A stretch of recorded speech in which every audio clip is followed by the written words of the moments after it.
Hello दोस्तों, मैं जयकांत सैनी स्वागत करता हूं आपके अपने चैनल भारत IQ में। हम डिस्कस करें राजस्थान पत्रिका न्यूज़पेपर जयपुर एडिशन 11 अक्टूबर।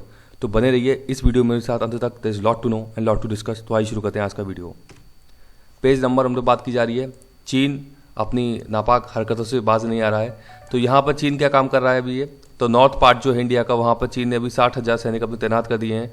मतलब फुल लड़ाई के मूड में चीन अभी दिखाई दे रहा है। इस प्रकार के संकेत दे रहा है यहाँ पे चीन अपने। तो इससे निपटने के लिए अभी एक समूह है, बहुत ही इंपॉर्टेंट समूह, इसके बारे में पता होना चाहिए। इसको क्वाड भी बोलते हैं। क्वाड ये एक सिक्योरिटी एग्रीमेंट है, यानी कि सुरक्षा एक समझौता है ये। तो ये किन देशों के बीच में, इसे इंडो पैसिफिक देश ही बोलते हैं इनको। तो ये भी आप याद रखिएगा, इंडो पैसिफिक देश और क्वाड समूह। तो यहाँ पे 4 देश हैं, इंडिया, जापान, ऑस्ट्रेलिया, अमेरिका। तो चीन को डील करने के लिए इन देशों के बीच में बातचीत हुई है अभी, और उसके लिए अभी अमेरिका कुछ अपने दल भारत में भेजेगा।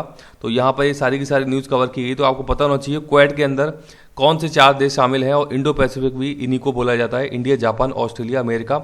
इसके साथ साथ यहाँ पे ताइवान की ये लीडर हैं, यहाँ पे बता रही हैं कि चीन ने लोकतंत्र को नष्ट करने का काम कर रहा है, चीन और अशांति फैलाने का काम कर रहा है इस रीजन के अंदर। जैसे कि साउथ चाइना सी को लेकर बात कर सकते हैं, भारत के नॉर्थ इलाके में वो ऐसे ही काम कर रहा है।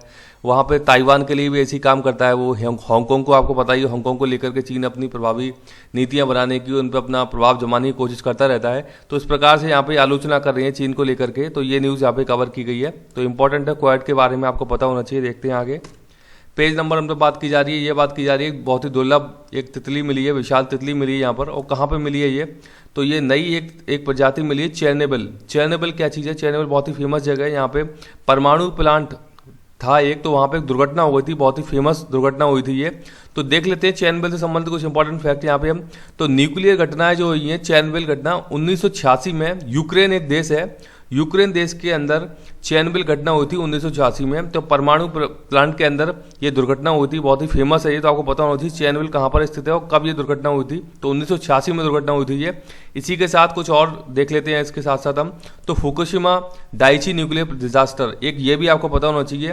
फुकुशिमा जापान के अंदर है और 2011 के अंदर ये हादसा हुआ था, ये भी आपको पता होना चाहिए। इसके साथ साथ एक और है, 3 माइल आइलैंड USA के अंदर। तो 1979 में यहाँ पर भी परमाणु प्लांट से संबंधित कुछ एक घटना हुई थी 1979 में। तो ये भी आपको पता होना चाहिए। तीनों का तीनों महत्वपूर्ण घटना है ये, तो आप नोट कर लीजिएगा इनको।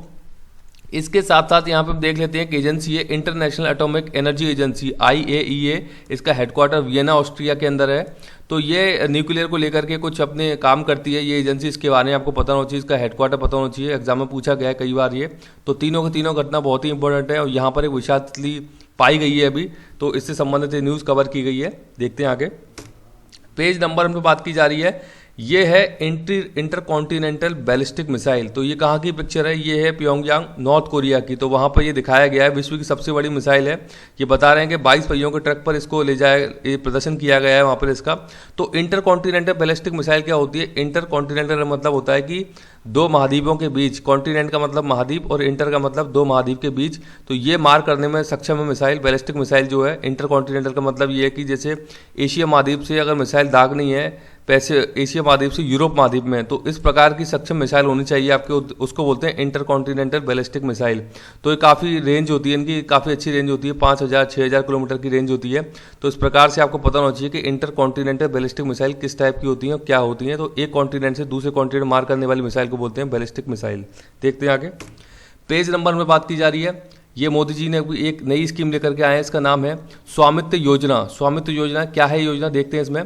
तो इसके तहत ग्रामीणों को उनकी संपत्ति के मालिकाना हक के रिकॉर्ड से जुड़े कुछ कार्ड मिलेंगे। तो ये स्टार्ट किया गया है, मतलब ग्रामीण जो क्षेत्र है वहाँ के लोगों को उनकी जो संपत्ति है उसके मालिकाना हक के अभी कार्ड इश्यू होंगे। तो इसको बोला गया है स्वामित्व योजना। इंपॉर्टेंट है, नोट कर लीजिएगा। इससे आगे भी कुछ और न्यूज़ कवर होंगी इसके संबंध में, हम कवर करेंगे उसे। तो स्वामित्व योजना का संबंध आप याद रखिएगा, ग्रामीण क्षेत्र संबंधी है, उनकी संपत्ति के मालिकाना हक से संबंधी कार्ड मिलेंगे उनको। देखते हैं आगे। पेज नंबर 3 पे बात की जा रही है, ये बात की जा रही है कि जोधपुर से जैसलमेर हाईवे और जोधपुर से बाड़मेर हाईवे, 2 हाईवे, इनके नाम आप याद रखिएगा, NH 114 और NH 112। जोधपुर से बाड़मेर NH 112 है। तो यहाँ पे क्या किया जाएगा, ग्रीन हाईवे प्रोजेक्ट के तहत यहाँ पे इनके साइड में पेड़ लगाए जाएंगे, ग्रीनरी डेवलप की जाएगी। तो ये बताया जा रहा है, इस प्रकार के पिक्चर दिखेगा फिर ये। तो आपको हाईवे का नंबर पता होना चाहिए, जोधपुर से जैसलमेर और जोधपुर से बाड़मेर के बारे में। तो इंपॉर्टेंट है, आ सकता है पूछने के लिए NH से संबंधित न्यूज़ कि नेशनल हाईवे नंबर कौन सा कहाँ पे है। पेज नंबर 7 पे बात की जा रही है, ये स्पोर्ट रिलेटेड न्यूज़ है, बहुत ही इंपॉर्टेंट न्यूज़ है, नोट कर लीजिएगा आप। तो फ्रेंच ओपन मैंने आपको बताया था चल ही रहे हैं फ्रांस के अंदर। तो 2020 का फ्रेंच ओपन महिला एकल खिताब जीता है पोलैंड की ईगा स्विटेक। पोलैंड की ईगा स्विटेक ने इसे जीत लिया है, ये महिला खिलाड़ी है। तो पोलैंड यूरोप का एक कंट्री है पोलैंड, और इसकी जो खिलाड़ी हैं इनका नाम है ईगा स्विटेक। तो यहाँ पर इन्होंने महिला एकल खिताब फ्रेंच ओपन 2020 जीत लिया है। बड़ा ग्रैंड स्लैम है टेनिस का, आपको पता होना चाहिए, इसके बारे में बता चुका हूँ कई बार मैं, तो आप इसे नोट कर लीजिएगा। देखते हैं आगे। पेज नंबर 8 में बात की जा रही है, ये बात की जा रही है कि 13 अक्टूबर को पृथ्वी, मंगल व सूर्य एक सीध में होंगे। ये यहाँ पे न्यूज़ कवर की गई है, देख सकते हैं, ये है सूरज, ये पृथ्वी और ये मंगल। तो ये एक सीध में आ जाएंगे, इस प्रकार से आ जाएंगे एक लाइन पर। तो इसको बोला गया कि एक सीध में आ जाएंगे। अगर आप मंगल ग्रह को अभी देखना चाहते हो तो आप रात में जाइएगा ऊपर और पूर्व दिशा में देखिएगा, एक चमकता हुआ तारा जैसा, तारे से थोड़ा सा अलग दिखेगा, रेडिश कलर, येलोइश कलर जिसका दिखेगा, वो मंगल ग्रह है, आजकल दिखाई दे रहा है ये। तो पृथ्वी से आप देख सकते हैं बिना किसी इक्विपमेंट के, बिना किसी गैजेट के। तो इसी की बात यहाँ पे की जा रही है कि 13 अक्टूबर को ये तीनों के तीनों एक ही सीध में इस प्रकार से एक रेखा पर आ जाएंगे, ये तीनों, मंगल, पृथ्वी और सूर्य। देखते हैं आगे। पेज नंबर 8 पे बात की जा रही है, ये बात की जा रही है नगोर्नो काराबाख क्षेत्र रूस में। आपको पता है नगोर्नो काराबाख क्षेत्र किन दो देशों के बीच विवादित है, ये है अर्मेनिया और अजरबैजान के बीच विवादित है। तो रूस ने अभी इसमें दखल दिया है, तो बात चल रही है कि इसमें युद्ध विराम जल्दी ही देखा जा सकता है, इस प्रकार के संकेत मिल रहे हैं। तो आप मेरे को बताइए अर्मेनिया और अजरबैजान की कैपिटल क्या है, मेरे को कमेंट बॉक्स में कमेंट करके बताइए। तो ये यहाँ पे न्यूज़ कवर की गई है, रूस इसमें अभी आ रहा है। तो ये इंपॉर्टेंट है, आपको ये याद रखना है, नगोर्नो काराबाख क्षेत्र बहुत ही इंपॉर्टेंट बन जाता है इस न्यूज़ को लेकर के। तो आई होप कि वीडियो आपको अच्छा लगा होगा। वीडियो अच्छा लगा है तो ज़्यादा से लाइक करें, शेयर करें, सब्सक्राइब करें, ताकि और भी लोग इस वीडियो का फ़ायदा उठा सकें। इसी के साथ धन्यवाद।